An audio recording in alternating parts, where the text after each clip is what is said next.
Liga Primer Inggris, puncak sepak bola dunia. Panggung pertunjukannya, ketegangannya, dan kualitas bakatnya tak tertandingi di antara semua liga, dengan hampir 2 miliar penggemar di seluruh dunia. Namun, banyak kerugian terjadi. Jika kita melihat 5 liga teratas dalam sistem sepak bola Inggris, lebih dari separuh klubnya secara teknis mengalami kebangkrutan.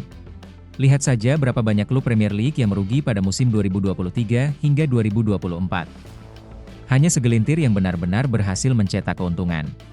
Beberapa eksekutif klub bahkan berkata, kami sudah mencari di bawah bantal, di balik sofa, mencari kemanapun untuk mendapatkan beberapa pound, dolar, atau mata uang apapun yang bisa kami temukan. Di mencari uang di luar negeri dan pengalaman baru. Klub-klub Inggris kini menoleh ke luar negeri. Mereka menyadari, berkat pelajaran dari Amerika, bahwa orang bersedia membayar lebih untuk pengalaman dan keuntungan. Namun, beberapa penggemar mulai khawatir mereka ditinggalkan. Mereka melihat klub mereka kini dijalankan layaknya korporasi besar yang hanya memandang fans sebagai pelanggan atau sebatas sapi perah yang terus dikerek pundi-pundi uangnya. Sebagai supporter, kami dianggap hanyalah konsumen, dan dianggap semata-mata demi uang. Saat klub-klub mencari peluang baru demi menjaga arus kas tetap mengalir, muncul pertanyaan besar, apakah sepak bola Inggris membutuhkan pengaruh Amerika lebih besar untuk tetap bertahan? Dan jika ya, apa artinya bagi masa depan olahraga indah ini? Di stadion mewah dan sentuhan komersial. Di dalam dada setiap fans di stadion Inggris, masih berdegup semangat tribal yang dipicu oleh antusias dan semangat supporter. Tapi kini, hari pertandingan memiliki makna berbeda bagi setiap orang. Dari yang begini, dan begini, hingga yang seperti ini, semuanya berubah karena kebutuhan untuk menutupi kerugian finansial. Hal ini sudah lama terjadi di Amerika, selama 20 hingga 40 tahun terakhir.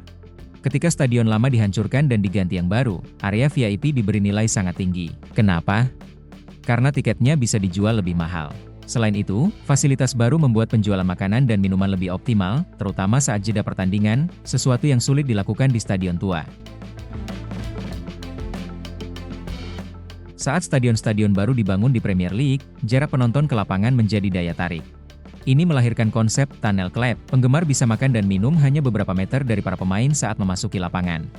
Ibarat akuarium, tapi untuk pesepak bola. Konsep ini sudah lama ada di olahraga Amerika, terutama NFL. Manchester City menjadi klub yang pertama menerapkannya di Premier League. Kini, mereka melangkah lebih jauh.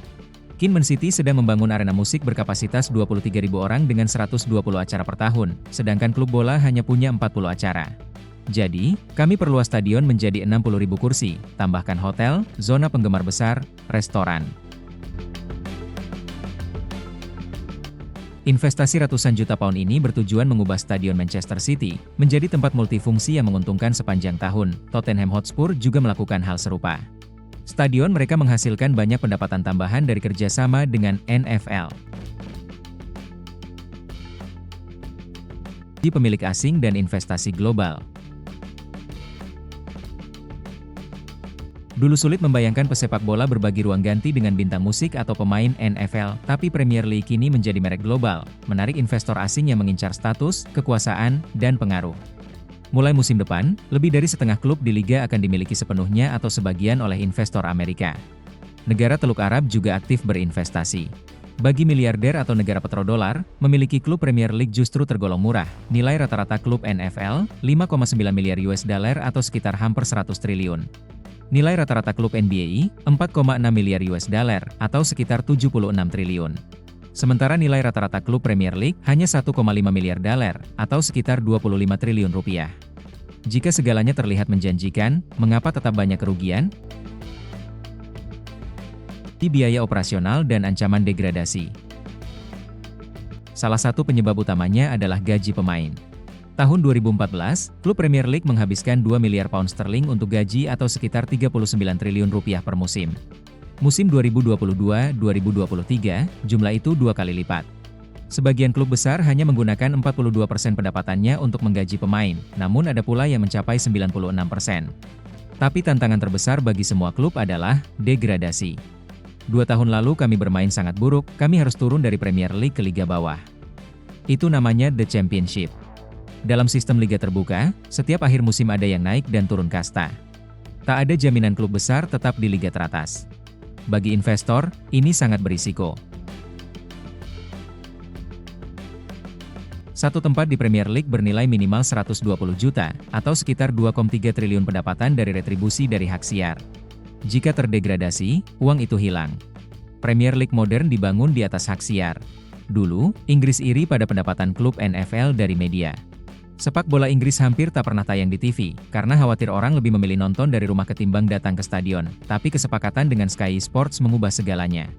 Sepak bola Inggris kini menjadi tontonan utama di seluruh dunia. Premier League disiarkan ke 900 juta rumah di lebih dari 180 negara. Klub kini meraup lebih dari 3,5 miliar euro atau sekitar 63 triliun per tahun dari TV, 2 kali lipat dari La Liga Spanyol atau Serie A Italia.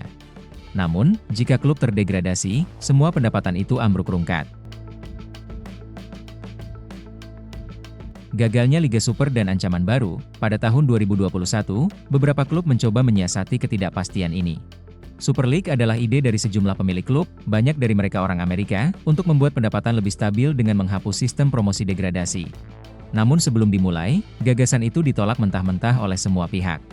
Orang-orang menilai sistem itu menciptakan kartel dan menghancurkan kompetisi sehat. Sepak bola adalah identitas, sepak bola adalah budaya, sepak bola tak jauh beda dari agama, dan karena itulah sepak bola bukan sekedar uang.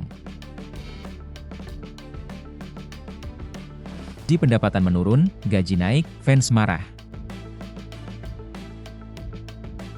Meskipun Super League gagal, gaji pemain terus naik. Pendapatan dari TV melambat. Dan meskipun musim lalu tampil bagus, klub bisa saja terdegradasi.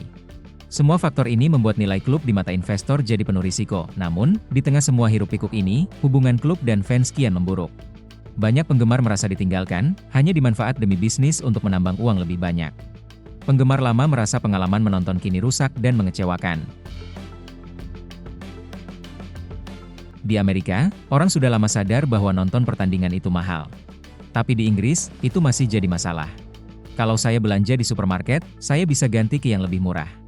Tapi kalau mendukung tim sepak bola, saya tidak akan pindah klub hanya karena harga tiket turun. Untung, atau hilang arah?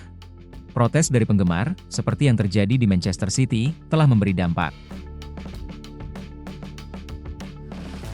City mengatakan tribun barunya akan berisi tiket reguler, bukan hanya VIP. Pep Guardiola juga menekankan pentingnya fans. Kami sangat butuh mereka. Tapi karena menaikkan harga tiket musiman, sulit dilakukan, klub lebih memilih menjual paket hospitality yang menyasar penonton kelas atas. Dan ini tak akan berubah dalam waktu dekat. Musim depan, lebih dari separuh klub Premier League akan berada di bawah pengaruh Amerika, hampir cukup untuk mengubah peraturan liga secara besar-besaran. Piala Dunia 2026 di New Jersey akan menjadi gambaran masa depan, final dengan pertunjukan paruh waktu ala Super Bowl. Kurang tentang sepak bola, lebih tentang hiburan. Namun, ini masih proses panjang. Orang Amerika sudah hadir sejak 2005, tetapi liga tetap merugi. Ketakutan terbesar saya adalah, dalam beberapa tahun ke depan, sepak bola hanya jadi produk korporat internasional tanpa wajah dan jiwa. Ada perbedaan budaya besar antara Amerika dan Inggris, serta Eropa, soal olahraga, terutama sepak bola. Sepak bola di Inggris adalah bagian dari status sosial masyarakat. Premier League bisa diamerikakan sampai batas tertentu, tapi akan selalu ada sisi yang tidak bisa dikomodifikasi.